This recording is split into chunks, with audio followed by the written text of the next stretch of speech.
You're listening to Get Abstract, the world's biggest collection of summaries. This is a summary of Psychological Types, a book by Carl Gustav Jung. In his most famous and influential work, first published in 1921, Carl Jung introduces the terms introvert and extrovert. He developed his typologies to examine cognitive differences in depth, types that have since generated endless debate and psychological assessment tools. His deep, difficult text, written in the early 20th century vernacular, demands careful reading and reflection to properly understand his intentions. Jung implores you not to label or classify people summarily, but instead utilize his types to build self-awareness and understanding of others. Okay, let's begin. Here's takeaway number 1. Broad cognitive differences determine how people see, understand, and explain their world. Individuals employ different cognitive tools to navigate the world and create stories that define it. Jung developed his theory of psychological types after decades of research, clinical practice with patients, thought, and reflection. He pondered why great thinkers so often arrive at entirely different conclusions concerning the same topics. Jung shows great interest in fellow psychoanalysts Sigmund Freud and Alfred Adler, who spent their lives studying the human psyche, yet arrived at entirely different conclusions. Jung saw this across other fields as well. His exploration of the history of Western thought, art, and religion features the teachings of Plato and Aristotle, medieval politics, the rise of Christianity, poetry, philosophy, and the use of types and classifications in early psychiatry as the foundations of his psychological types.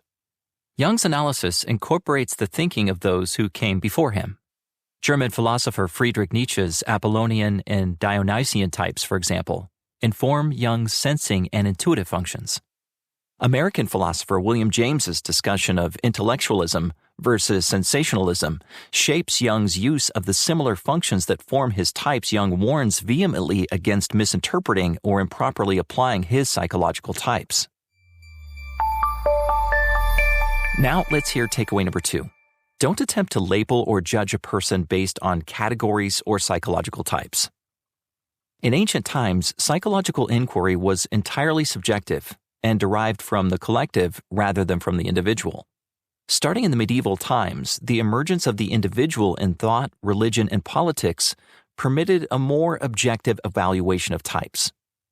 You may characterize people into loose categories or types to make sense of the vast diversity of human cognitive differences, but don't think you can rely on Jung's psychological types or any other typography of psychological characteristics to make definitive judgments about a person or yourself. Jung believes everyone falls predominantly into one of his psychological types, but the types exist to provide an analyst with an initial direction and structure throughout what should be a long, observed diagnosis and treatment of a patient. Jung warns you not to label people using the psychological types, which he characterizes as a childish parlor game.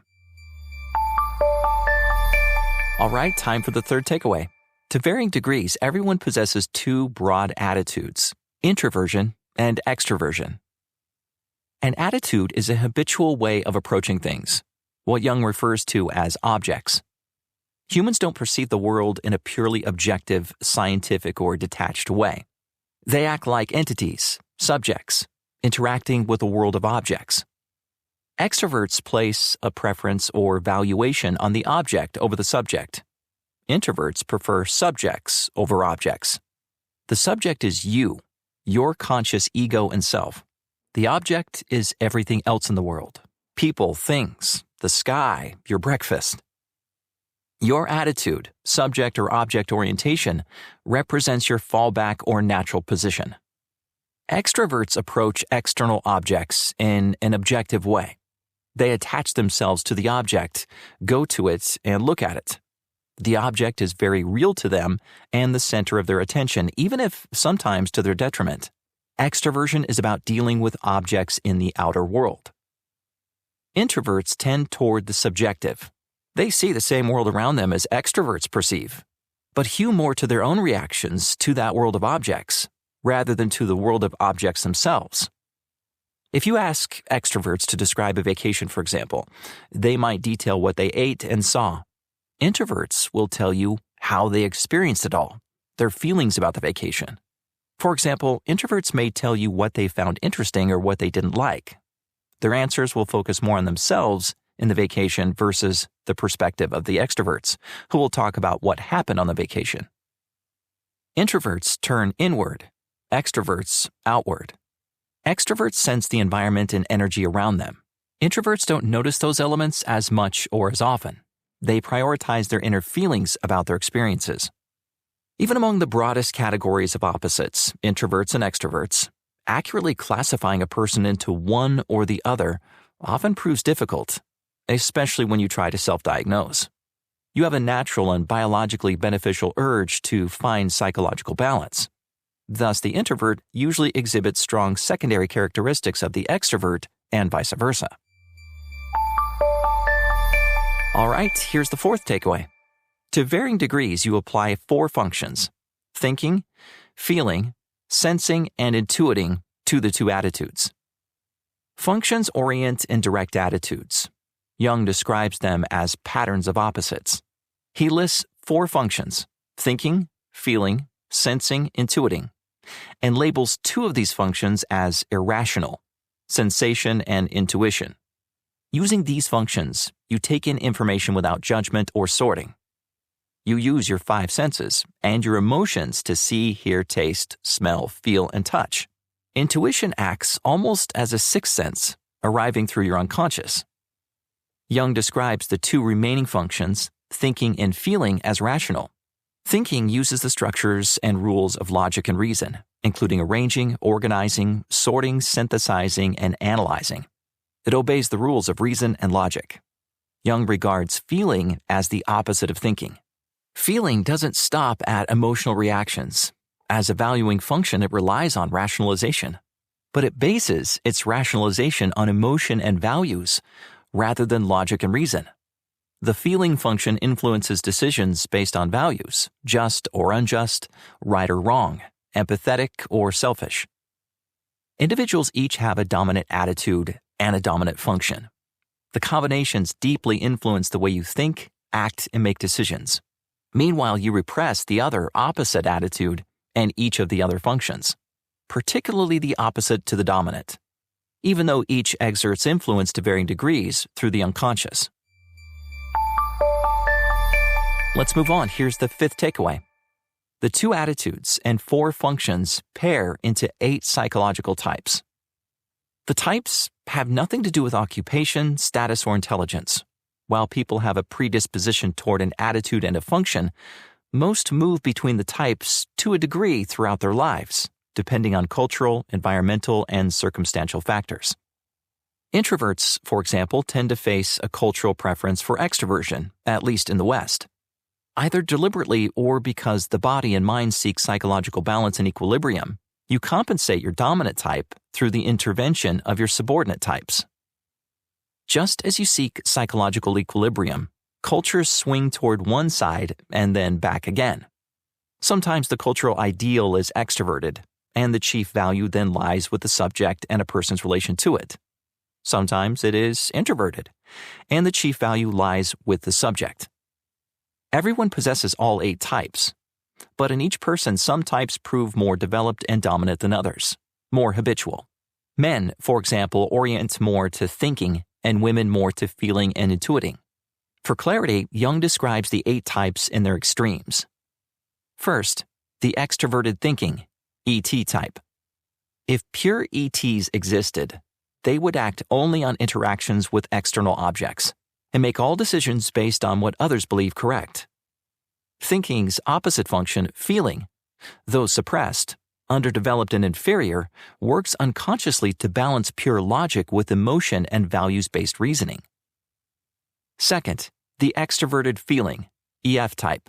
Predominantly women, EFs orient to the external object through feeling. If, for example, EFs describe a thing as good, they mean good in terms of what the world and what others generally think of it, not their subjective personal judgment, which they cannot connect to as extroverts. They are highly externally focused. EFs might, for example, choose a spouse based on age, looks, income, or profession, the external ideal, rather than choosing according to subjective feelings. Again, the counterbalance of the thinking function will moderate the EF. Third, the extroverted sensing, ES type. Extroverted sensation, perception, is the most visceral of the functions. It uses the senses, sight, hearing, touch, taste, and smell, to interact with the world in a physical way. Thus, ESs may come across as highly rational and often egotistical, even though they can't control their perceptions. At the extreme, they may practice hedonism in pursuing pleasure, unconsciously provoking the opposite function, intuition. Fourth, the extroverted intuitive, EI type. EIs proactively and mostly unconsciously interpret the external world. They derive insights from these interpretations and rely on those insights to take action. Rather than sense physically, EIs repress sensation to interact with objects intuitively. An EI will try to find the broadest number of possibilities in an objective situation. With shallow stores of empathy, the EI suppresses thinking and feeling. Again, however, opposite functions surface when the pendulum tilts too far to the extreme. The fifth type is the introverted thinking, IT type. As an introvert, the IT focuses inward on the subject, the self. As a thinker, the IT orients toward original ideas, not existing ones. While ITs may know they can use mathematical theorems to build things, for example, they would care little about the external, practical applications of math. At the extreme, ITs might fall prey to magical thinking, which is detached from the real world, at least until their unconscious seeks balance from their suppressed functions. Sixth, the introverted feeling, IF type. The IF presents as a deep, often quiet and aloof-seeming person. IFs travel inward to explore their deep-seated values and apply them to the situation at hand. An IF's intense feelings can lead to neuroticism if the unconscious opposite functions do not temper them. Seventh, the introverted sensing, IS type. The IS lives in the inner world of perception, so the object matters much less than the IS's inner reaction to it, and to the meaning the IS ascribes to it. At the extreme, this can make an IS volatile and random, again, provoking the unconscious intervention of the opposite secondary attitude and function.